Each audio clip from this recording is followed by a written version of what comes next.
ओ नासिर यार, तू कब से आ गया दोबारा दुकान पे वापस? कहाँ रहा इतने महीने? बस यार, वालदा के इलाज के सिलसिले में कराची गया हुआ था। कुछ दिन पहले वापस आया हूँ, आते दुकान संभाल लिए। तो क्या हाल है वालदा का? अल्हम्दुलिल्लाह, आगे से कुछ बेहतर है। भाई साहब एक वाइट गोल्ड लीफ की डब्बी देना।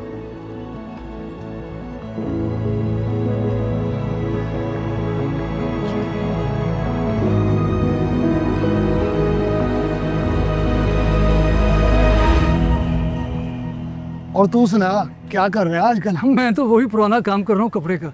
लेकिन तू ये क्या कर रहा है?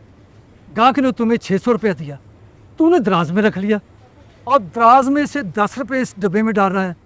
ये कोई लकीर रहा है क्या? नहीं यार, ये एक छोटा सा गोलक है, कुछ दिल का हिसाब किताब है। क्या मतलब? हो जरा साफ साफ बता। बस यार, ये एक छोटा सा डब्बा बनाया हुआ है जिसमें पैसे इकट्ठे करता।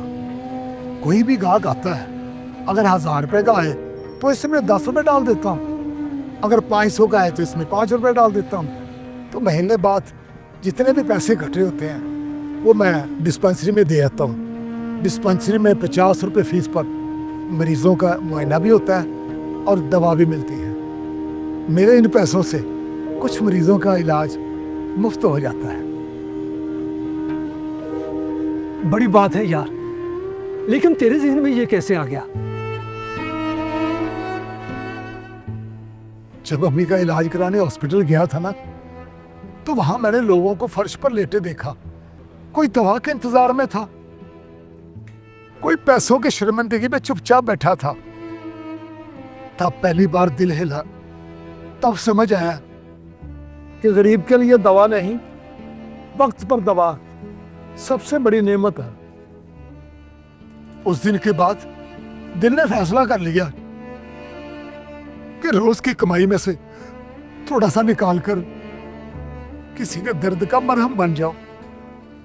बस खामोशी से किसी को बताए बगैर, बस दिल के लिए। यार नासिर, तू तो असल साहब निकला। नहीं यार, असल साहब तो वो होता है जो किसी को देकर भी खुद को खाली ना समझे। अगर आपके 10 रुपए किसी के दर्द की दवा बन सकते हों, तो सोचिए आपकी खामोश नेकी कितनी बड़ी इबादत बन सकती है।